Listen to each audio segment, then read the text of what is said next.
والله تعبناكي يا جيجي، ما كنت تخلي الطباخين حقي هم اللي يشووا. طب يبقى لازمتها ايه بقى يا عم نواف؟ الشوي حلاوته في تعبه وفي وكله. معاكوا حق، بس انا جوعت قوي على فكره. انت بالذات مالكش اكل النهارده. ليه بس يا جيجي؟ يا ابني انت من ساعه ما وقفت جنبي حته في الطبق وحته في بقك. لا مش بدوق، افرضي الاكل طلع ني. لا مش في وشنا، ولا انا غلطان ان انا بضحي. بتضحي طبعا. شادي طول عمره سمعه تحترق لاجل الاخرين. ربنا يخليك، رفع من معدنياتي. اسمها معنوياتي. ده لسه اللحمه مش جاهزه، انا جاي تاني. طب كويس انها شمعه، ما لو سبرتها كنت عملت ايه؟ يا شباب ايه ده؟ فين اكلك؟ زودي. لا بيكفي، لسه مخلصها اكل. انت بتعرف حبيبي ان البنات جسمهم بيبين عليهم، وبعدين انا عندي مخرج ما بيرحم. بوظتي الراكور، احنا باول التصوير وزنك زاد. مين ده؟ لا ما اعرفوش الحقيقه. عارفين يا جماعه ان دي احلى حاجه في شغلانتنا، تاكل وتتخن ولا يهمك، ما عندكش راكور. بس عندك مشكله تانية. لو صوتك هو اللي تخن. لا دي تبقى باظت عم سامح. لا بس انا اعرف تامر ان انت اي ملحن، بس بعرف انت بتغني من وقت للتاني، منشان هيك لازم تظبط لك نظام غذائي. شوف يا سلم، انا مثلي الاعلى في الموضوع ده الاستاذ حسين الجسمي. حسين الجسمي عمل دايت وخس كتير وبقى بيعقد حبيبي. ايه ده؟ من ورايا؟ يا عم استنى هتصدق، بيشتغلك هو دايما كده. يا عم سامح، ايه يا عم سامح في ايه؟ سلم بتصدق اي حاجه، كنت سبتني اشتغلها شويه. بيكفي اشتغالات وكذب، عن جد بموت منكم. خلاص يا ستي خلاص، انا رايح بقى الملك الاشتغالات هشتغله لك دلوقتي. مين هو؟ شادي طبعا. يلا اتكل، خش شويه. تعال. صدقني مش عارف اقول لك ايه يا عم مجدي. ساعات احس ان انا بكلم نفسي، وساعات احس انها زي البربنت، ساعات احس انها مكسوفه، وساعات احس انها مش طايقاني. بص، هو في مشكله كبيره قوي عند ناس كتير. صوروا للبنت ان اللي تعبر عن مشاعرها تبقى بنت قليله الادب. ايوه يا عم مجدي، بس انا خاطبها برضه لازم اعرف مشاعرها يا عم. هي دي المشكله، ان البنت ترسخ جواها ان ده عيب وخلاص. واللي بيربي طبعا مش عارف ان الخوف والضغط الزياده على البنت في التربيه بيخليها تخاف تعبر عن مشاعرها حتى لجوزها، لا يقول عليها قليله الادب. تصدق يا عم ده انا اللي هتعلم الادب، صدقني على ايديها. يا عم مش قوي كده، انت بس خدها واحده واحده كده وخليها تثق في نفسها، هتلاقيها بتتكلم معاك وعادي. وبفكرنا اديك كتاب كده بيتكلم عن الموضوع ده، ابقى اقراه هيفيدك. كتاب؟ ده يا راجل ايه الجواز اللي هقرا له ده يا عم؟ كبر دماغك يا عم. طبعا لازم اي حد داخل حاجه زي دي لازم يعرف المعنى الحقيقي للجواز. انت فاكر الموضوع ايه؟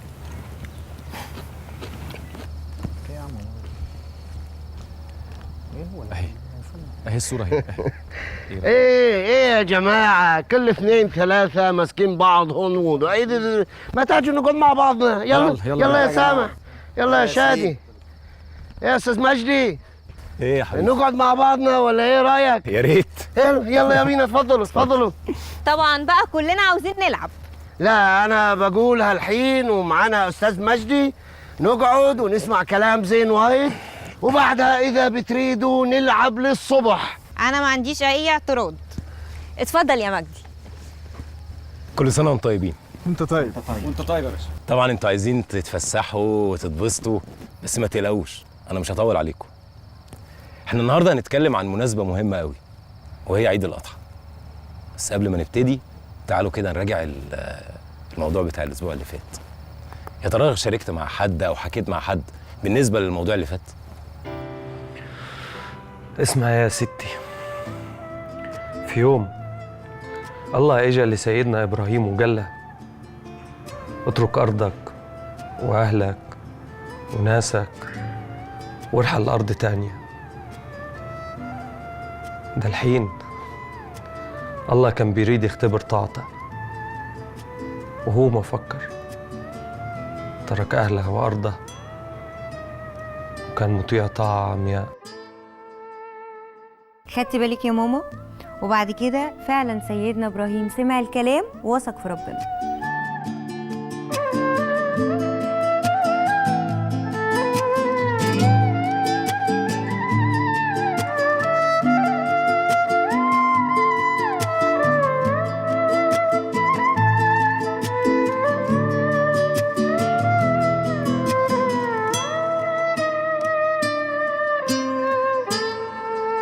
يا ترى حد حصلت معاه اي حاجه مختلفه من ساعه ما اتقابلنا؟ حاجه اتغيرت في حياته مثلا؟ والله ما بعرف، لكن الفترة اللي فاتت أنا كنت عايش بحالة من الإحباط لحد قعدة الأسبوع اللي فات. وسمعت كلام الله لأبونا إبراهيم ووعده لي، فحسيت إن هالكلام إلي، فقررت إني ما أعيش بهالحالة تاني. يعني أحاول أغير من حالي وأغير من وضعي. الحمد لله حاسس حالي دلوقتي أفضل في الشغل وفي كل حاجة. كويس قوي انك تاخد قرار زي ده، انك تطيع الكلمة، والأحسن كمان انك مش تغير في اسلوب حياتك، لا تغير كمان في اسلوب تفكيرك. بس يا ريت بعد كده لما تيجي تاخد قرار زي ده تبقى تشاركنا معاك عشان نفرح يعني. تمام؟ تمام. حد تاني؟ طب ايه اكتر حاجة شايفين انكم عايزين تشكروا ربنا عليها من الاسبوع اللي فات؟ أنا أبغى أشكر الله لأجل هالفيلا. هالفيلا أنا كنت مأجرها وصاحبها كان ناوي هاجر. الأسبوع الماضي عرض علي أشتريها وبسعر حلو وايد، واشتريتها وصارت حقي. مبارك. أنا كمان بدي أشكر الله، بدي أشكر الله من شانكم، من شان أنتوا أحلى أصحاب، ووجودكم معي حقيقة يعني فرق كتير. لولاكم كنت رجعت بلدي بإحباطي وفشلي، ولولاكم كمان كنت قضيت العيد والأجازة كلها لحالي. أنا كمان عايزة أشكر الله إنه نقذني بالوقت المناسب، كان زمان حياتي كلها اتدمرت. طب في اي حد عنده مشكلة او حاجة ضغطاه وعايز يحكي لنا؟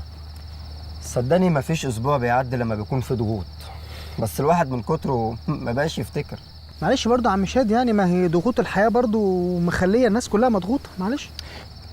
طب في اي حاجة معينة ممكن تشاركنا بيها؟ يعني ممكن نقدر نساعدك مثلا. مش فاكر. طب في حد تاني فاكر؟ طب تعالوا واحنا بنحتفل النهارده نقرا الجزء بتاع النهارده، تمام؟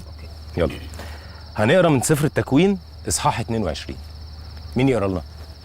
هالمرة أنا. تمام، اتفضل. اوزع معاك، هات دول.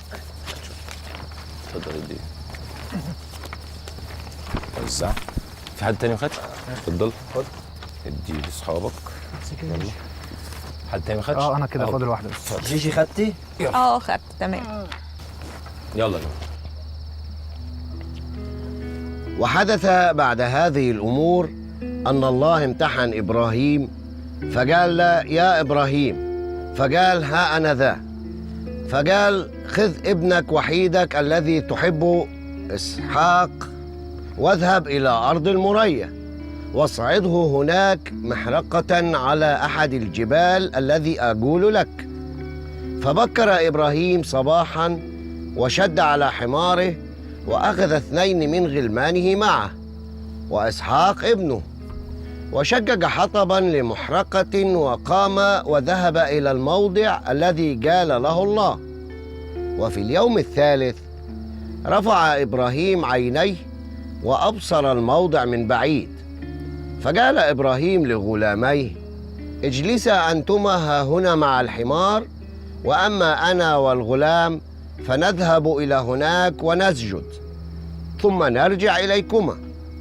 فأخذ إبراهيم حطب المحرقة ووضعه على إسحاق ابنه، وأخذ بيده النار والسكين، فذهبا كلاهما معا.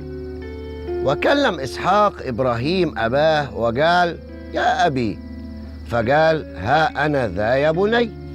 فقال هو ذا النار والحطب، ولكن أين الخروف للمحرقة؟ فقال إبراهيم الله يرى له الخروف للمحرقة يا بني. فذهبا كلاهما معا.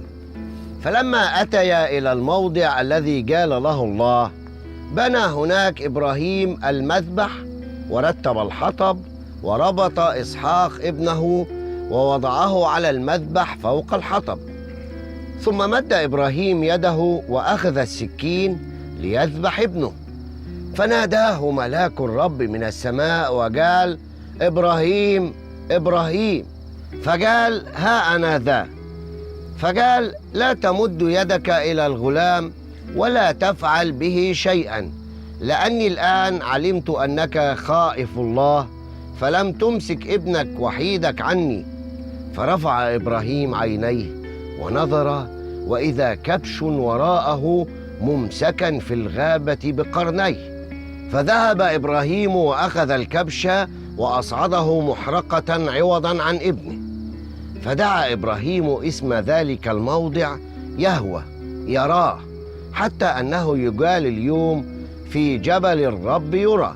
ونادى ملاك الرب إبراهيم ثانية من السماء وقال: بذاتي أقسمت يقول الرب إني من أجل أنك فعلت هذا الأمر ولم تمسك ابنك وحيدك أباركك مباركة وأكثر نسلك تكثيرا كنجوم السماء وكالرمل الذي على شاطئ البحر، ويرث نسلك باب أعدائه، ويتبارك في نسلك جميع أمم الأرض من أجل أنك سمعت لقولي. ثم رجع إبراهيم إلى غلاميه فقاموا وذهبوا معا إلى بئر سبع، وسكن إبراهيم في بئر سبع. تمام. حد بقى يشرح لنا ايه اللي بيحصل في الجزء ده؟ هون الله بيختبر ابونا ابراهيم، يعني بيريد يختبر ايمانه، فبيقول له خد ابنك وحيدك واطلع بيه على الجبل وقدمه ضحيه او ذبيحه يعني. وبالفعل بيطيع ابونا ابراهيم وبينفذ وصيه الله، وقبل ما يقتل ابنه بيظهر له ملاك وبيقول له ما تمد يدك على الصبي، وبيبعت له الله كبش وبياخده ابونا ابراهيم يذبحه مكان ابنه. ايه كمان؟ أنا عندي تعليق على الابن. اتفضل. هو إسحاق ولا إسماعيل؟ هالموضوع فيه لبس. طب يا جماعه احنا اتفقنا ان المواضيع اللي هتاخدنا في منطقه جدال يا ريت نبعد عنها وناخد بس المفيد من المقطع اللي هيفيدنا في حياتنا. أوكي، وأنا هقول عليه ابن إبراهيم بيكفي. هو المقطع بيقول ايه؟ شادي خف يا معوض. انا قصدي يعني طالما المقطع بيقول اسحاق يبقى نمشيها اسحاق. طيب نرجع للمقطع. المقطع ده بيقول لنا ايه؟ هالامتحان صعب وايد. الله بيقول لإبراهيم خذ ابنك وحيدك اللي بتحبه واذبحه. هالكلمات كانت بتكفي إن إبراهيم ما يطيع ربنا، لكنه سمع وأطاع. هون الله كان بيختبر إيمان أبونا إبراهيم وقال له قدم لي ابنك ذبيحة، وبالفعل أبونا إبراهيم أطاع الله وأخذ ابنه وطلع بيه على الجبل. ابنه كان بيسأله وين الذبيحة؟ خدنا الحطب والسكين والمذبح وما في ذبيحة. قال له الله بيشوفنا، وأخذه وحطه على المذبح. إيه شو إحساس الابن؟ أبويا بيضحي بي أنا، بيسمع كلام الله، لكن الله جاب ذبيحة وفدى الولد وأنقذه. الموضوع صعب كتير، لكن الله جاب ذبيحة لإبراهيم بدل ابنه وأنقذه. حد تاني عنده إضافة؟ كمان في الآخر ربنا بيقول إنه اداله مكافأة نتيجة إن هو نجح في الامتحان، وقال إنه هيعوضه ويديله أبناء كتير جدا قد رمل البحر ونجوم السماء. يا جماعة سيدنا إبراهيم ما كانش عايز حد يعطله، حتى الشابين اللي كانوا معاه سابهم تحت الجبل وقال لهم إن إحنا هنطلع نسجد لربنا ونرجع تاني. هو يعني ما كانش عايز حد يعطله على اللي كان عايز يعمله. جبتها منين دي؟ يا شادي فيها شادي، أنت مستقصدنا يا شادي. الله، الناس تتكلم مهما تتكلم ما تجيش ناحيتها. أنا أول لما أجي أتكلم تقولي جبتها منين دي؟ ايوه يعني جبتها منين يعني؟ أهو يا حبيبي، أهو مكتوب، أهو اتفضل. فقال إبراهيم لغلامه اجلسا أنتما ها هنا مع الحمار، وأما أنا والغلام فنذهب إلى هناك ونسجد ثم نرجع إليكم. أهو.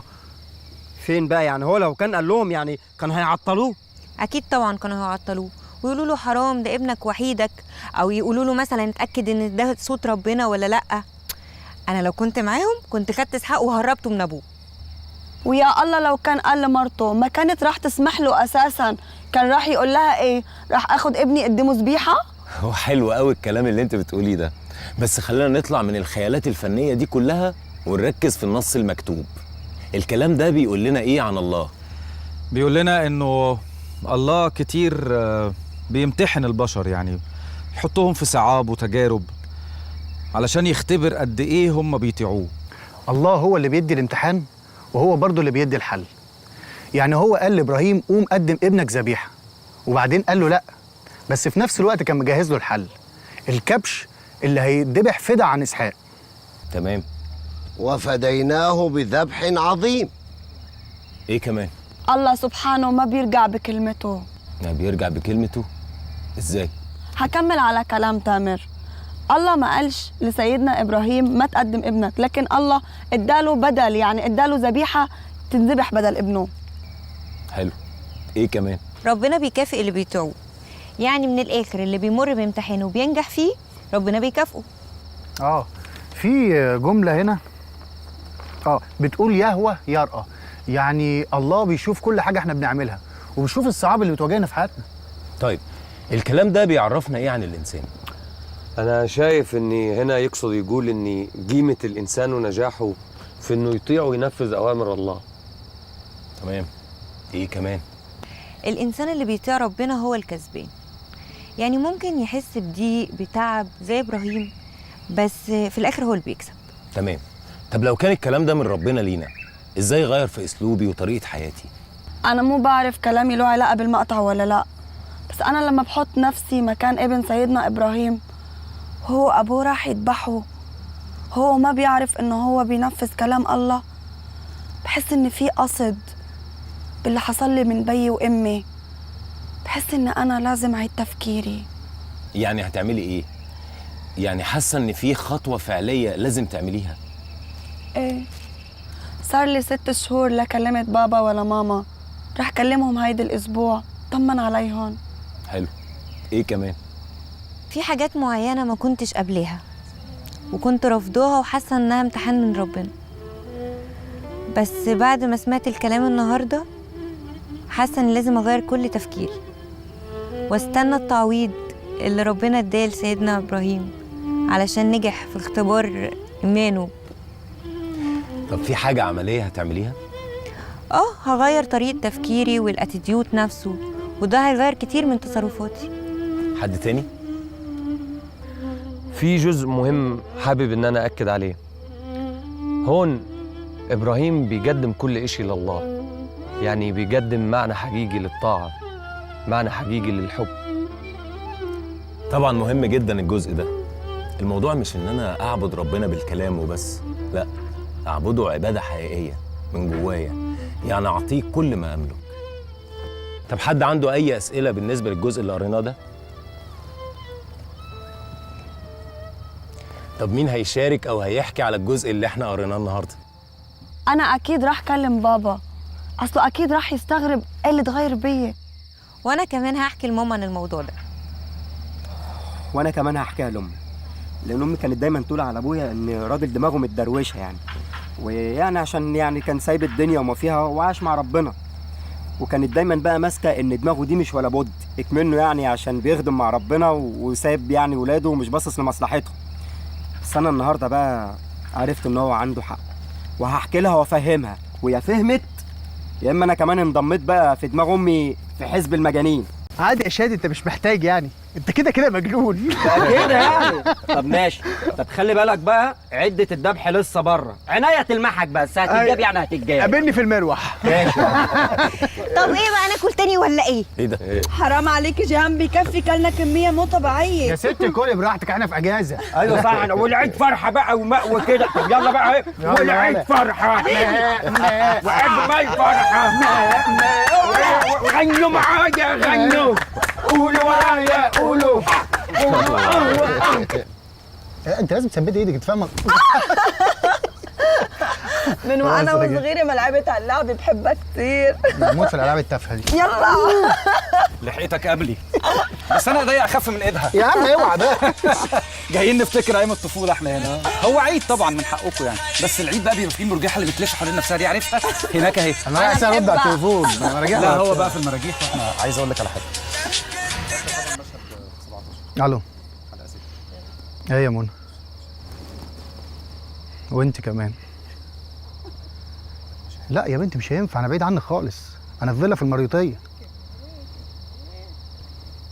يا بنتي انا بيني وبينك ساعتين 3، هاجي ازاي؟ طب هو بيرجع امتى؟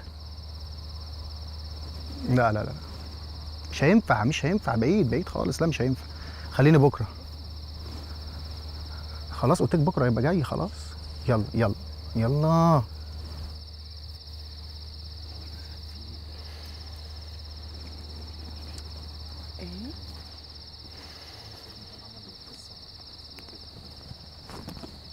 شو فيك تامر؟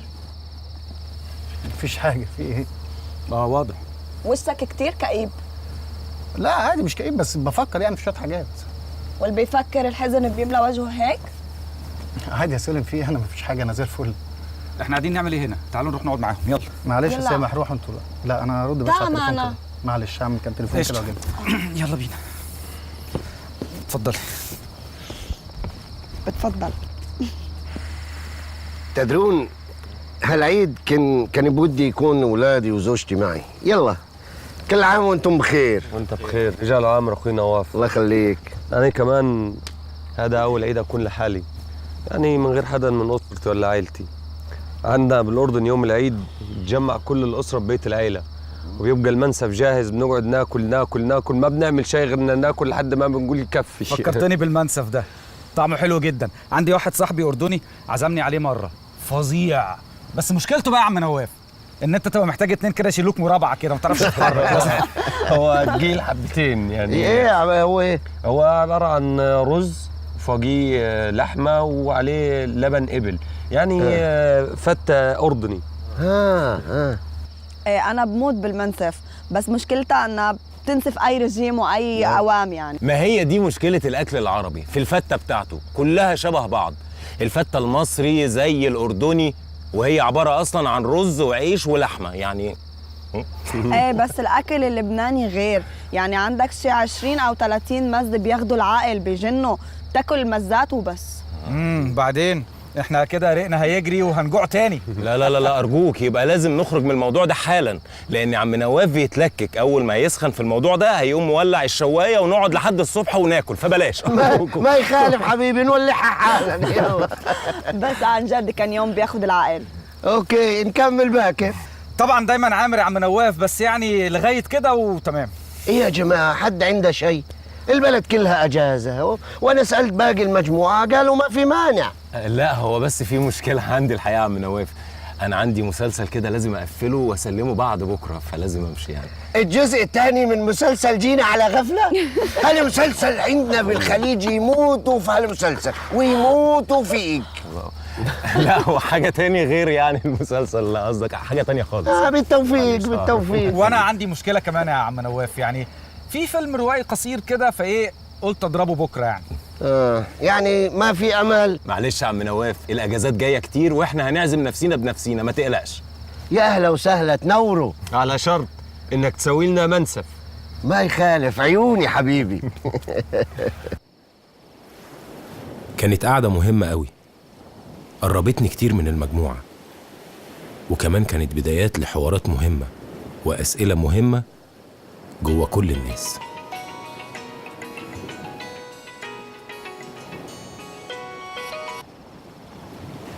يا جو، ايه الاخبار؟ انا تمام يا حبيبي، انت ايه اخبارك؟ انا تمام الحمد لله، اهو شغال. ايه يا عم لسه بدري ولا ايه؟ ايه يا ابني اللي انت بتقوله ده؟ انت فاهم الموضوع سهل. انت عارف يعني ايه افتكر كل حاجه وبعد كده احوله لدراما. الموضوع اكيد مش سهل يعني. الناس مستعجله قوي يا مجدي. وانا بدوس على زرار انزل سكريبتات، لازم كل حاجه تاخد وقتها. مجدي انت عارف احنا بقالنا قد ايه في المسلسل ده؟ احنا داخلين في سنه يا ابني. ان شاء الله تاخد 4 سنين. ثم انا قبل كده عملت 3 افكار وهم برضو اللي عطلوني، جايين دلوقتي يقولوا المسلسل فيه ايه؟ مجدي انا مش عارف اعمل ايه بصراحه، انت حطيتني في موقف انا مش عارف اتصرف. انا لسه جاي لي ايميل حالا من الناس بتوع DBS بيقولوا لي لو ما سلمناش البروجكت في خلال شهر الموضوع كله ممكن يتلغي. يا عمي يلغوه يولعوا. انت عارف كويس ان انا مش بكتب المسلسل ده عشانهم، انا بكتب مذكراتي. وانت عارف كويس ان انا ما بنحتش على فكره، ولو عايز انحت اكيد مش هعمل المسلسل ده. ما تهدى يا مجدي، خلينا نعرف نتكلم. يا جو، احنا كان اتفاقنا من الاول كان واضح ان انا هقعد مع مجموعه اكتشاف الكتاب، وبعد كده اسالهم اذا كان يعجبكم الموضوع نكتبه مسلسل، لو مش هيوافقوا خلاص، لو هيوافقوا اكتب المسلسل على طول، صح؟ يا عم اهدى كده، اهدى عشان نعرف نتكلم. مش انت قلت لي ان كلهم وافقوا؟ كلهم وافقوا ما عدا واحد. طب ممكن اعرف يا سيدي مين فيهم، يمكن اعرف اقنعه؟ لا مش هينفع، لازم احترم قرار الراجل ان حياته الشخصيه ما تظهرش على الشاشه. ماشي يا مجدي، خلاص يا مجدي، خلاص حاضر، خلاص يلا سلام. باي باي.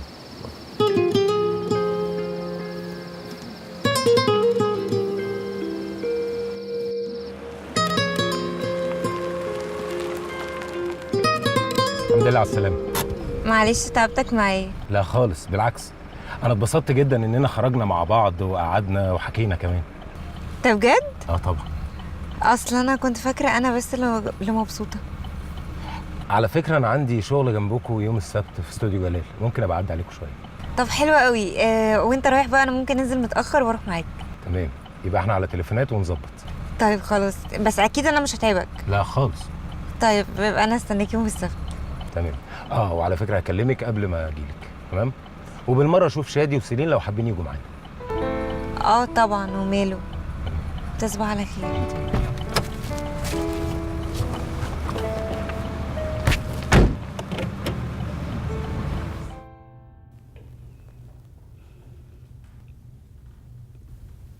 تعبت،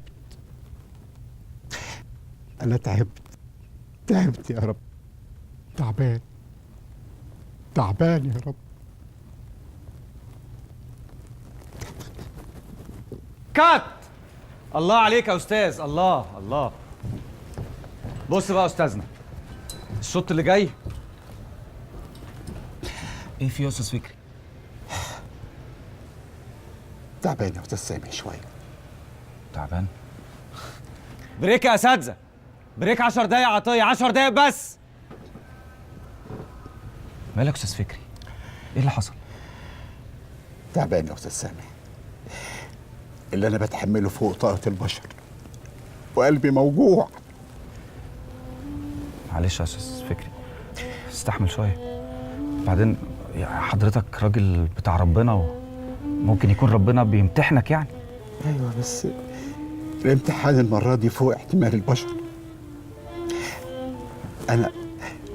أنا جيت البلاتو مش قادر أمشي على رجليا، مش قادر أروح. أحط عيني في عين مراتي إزاي؟ أقول لها إيه؟ لو أنا السبب، أنا اللي موتته. موتته ايه بقى؟ انا مش فاهم حاجه. ايه اللي حصل يا استاذ فكري؟ احكي لي.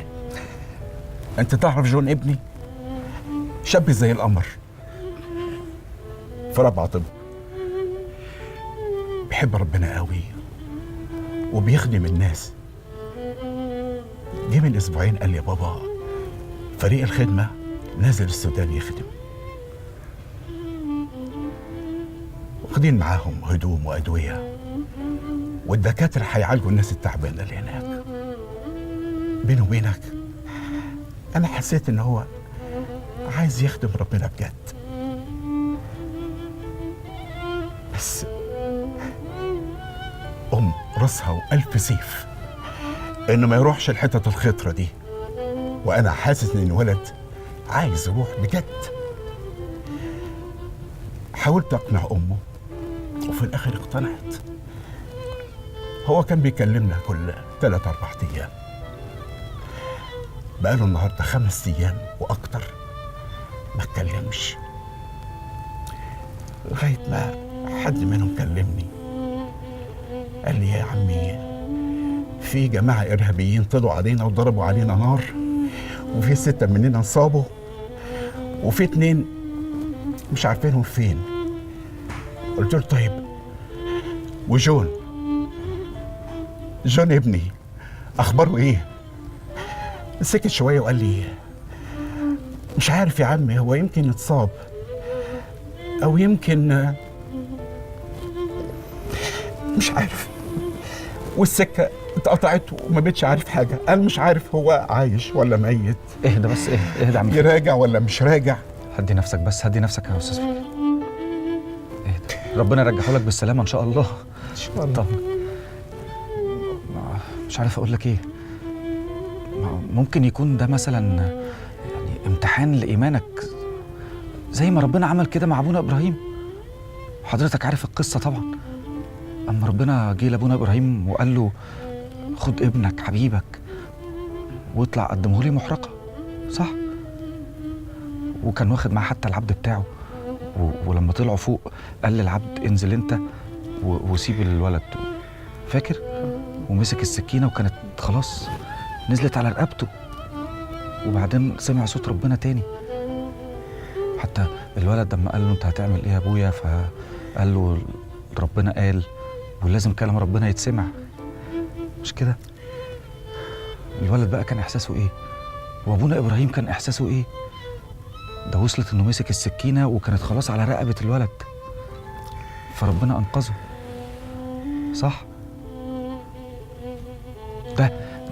ده كان اقوى اختبار لايمان ابونا ابراهيم، ولولا انه ابونا ابراهيم اثبت ايمانه بالفعل فربنا كافئه عن ايمانه ده اضعاف واضعاف. صح؟ ليك حق يا استاذ سامح، مفيش حاجه بتريح غير كلام ربنا. الحمد لله. لكن انت اتغيرت قوي يا استاذ سامح، عمري ما سمعتك بتتكلم على ربنا بالشكل ده. ربنا معاك.